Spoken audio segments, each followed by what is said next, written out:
particulièrement heureux de vous présenter aujourd'hui le numéro 170-171 de Renaissance traditionnelle. Un numéro presque entièrement centré sur la question des hauts grades et des sources de l'écosysme au XVIIIe siècle.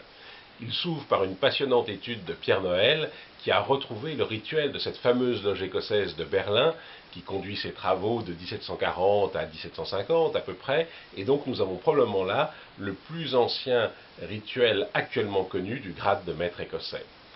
Ensuite, nous avons retrouvé une planche, et une planche imprimée d'ailleurs, donc c'est à la fois un scoop pour l'histoire de l'écosysme et une découverte pour la bibliographie maçonnique, une planche émanant de la loge écossaise, d'une loge écossaise de Toulouse en 1744, et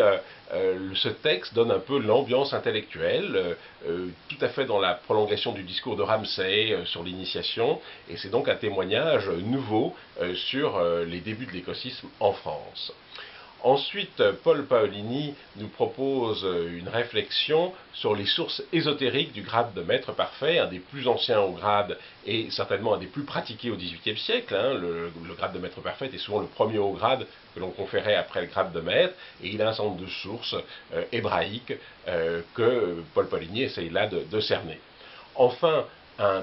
important article de François Labbé sur la correspondance entre deux frères autour de 1780, ça va de 1777 à 1783, les frères Lebaudonnant et Drouin, qui sont des vénérables de loge français, mais en Allemagne, et qui échangent leurs impressions, leurs appréciations sur les systèmes maçonniques qu'ils voient se développer,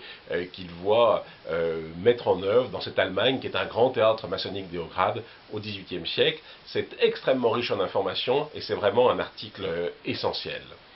Ensuite, on passe quelques années et on arrive sous l'Empire en France, où Gérard Galtier nous présente la réception au grade de grand inspecteur, grand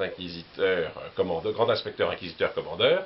de Mathieu de Lesseps, le père de Ferdinand de Lesseps. Alors c'est le rite écossais philosophique, mais c'est le même milieu que le rite écossais ancien accepté. Et il y a là un discours sur l'initiation qui montre bien l'ambiance intellectuelle de ces premières années du rite écossais ancien accepté et des courants qui sont autour en France sous le Premier Empire.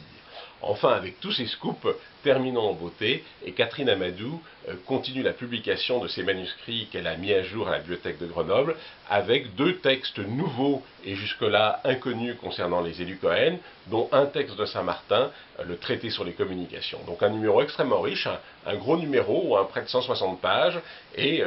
nous espérons, mais nous sommes sûrs qu'il vous passionnera et que nous partagerons une fois de plus avec vous cette aventure de l'érudition maçonnique.